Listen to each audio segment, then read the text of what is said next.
ఆంధ్రప్రదేశ్, తెలంగాణ రాష్ట్రాలలో యూరియా కోసం రైతులు ప్రాథమిక వ్యవసాయ కేంద్రాల వద్ద, రైతు నేస్తం కేంద్రాల వద్ద పడిగాపులు కాస్తున్నారు. ఇదే క్రమంలో తాజాగా రైతులకు రిలీఫ్ ఇచ్చే విధంగా ఏపీ, తెలంగాణ మంత్రులు శుభవార్త చెప్పారు. ఆంధ్రప్రదేశ్ రాష్ట్రానికి 41,170 మెట్రిక్ టన్నుల యూరియా వివిధ పోర్టుల ద్వారా చేరుకోనుందని వ్యవసాయ శాఖ మంత్రి కింజరాపు అచ్చెన్నాయుడు తెలిపారు. కేంద్రం పలు రాష్ట్రాలకు యూరియాను కేటాయించిన సందర్భంగా రాష్ట్రానికి అధిక ప్రాముఖ్యతను ఇస్తూ 41,170 మెట్రిక్ టన్నుల యూరియాను కేటాయించిందని మంత్రి అన్నారు. అందులో భాగంగా కృష్ణపట్నం పోర్టు ద్వారా 11,605, కాకినాడ పోర్టు ద్వారా 18,765, మంగళూరు పోర్టు ద్వారా 2,700, జైగఢ్ పోర్టు ద్వారా 8,100 మెట్రిక్ టన్నుల యూరియా ఈ నెల 16 నుండి 18వ తేదీలోపు రవాణా జరుగుతుందని వెల్లడించారు. ఈ కేటాయింపులతో రైతులకు వెసులుబాటు లభిస్తుందని, రైతులకు ఎరువుల కొరత లేకుండా అన్ని చర్యలు చేపడుతున్నామన్నారు.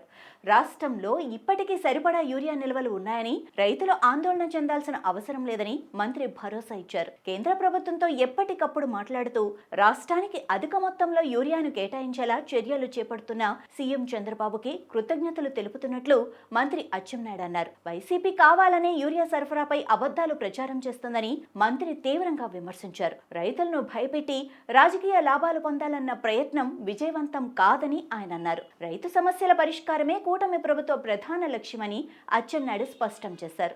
వైసీపీ నేతలు రైతుల సమస్యలపై కన్నెత్తి చూడరని, నేడు తప్పుడు ప్రచారాలతో రైతాంగాన్ని తప్పుదారి పట్టించే ప్రయత్నం చేస్తున్నారని మండిపడ్డారు. రైతుల నమ్మకం కోల్పోయిన పార్టీగా వైసీపీ మిగిలిపోయిందని, వారి నాటకాలకు రైతాంగం మోసపోరని స్పష్టం చేశారు. మరోవైపు తెలంగాణ రాష్ట్రానికి సైతం అదనంగా మరో 40,000 మెట్రిక్ టన్నుల యూరియా వస్తుందని మంత్రి తుమ్మల నాగేశ్వరరావు తెలిపారు. ఈ మేరకు ఉత్తర్వులు కూడా జారీ చేసిన కేంద్ర రసాయనాల, ఎరువుల శాఖ రాష్ట్రానికి మరో 5 వార్డుల నుండి కేటాయింపులు చేసినట్లు పేర్కొన్నారు. ఇప్పటికే కేటాయించిన 40,000 టన్నులకు ఇది అదనమని ఆయన వెల్లడించారు. 10 రోజుల్లో మరో 1,00,000 మెట్రిక్ టన్నుల యూరియాను సరఫరా చేయాలని కోరామని, అదేవిధంగా సరఫరా చేస్తామని కేంద్ర ఎరువుల రసాయనాల శాఖ కార్యదర్శి రజిత్ కుమార్ మిశ్రా వెల్లడించారని తెలిపారు.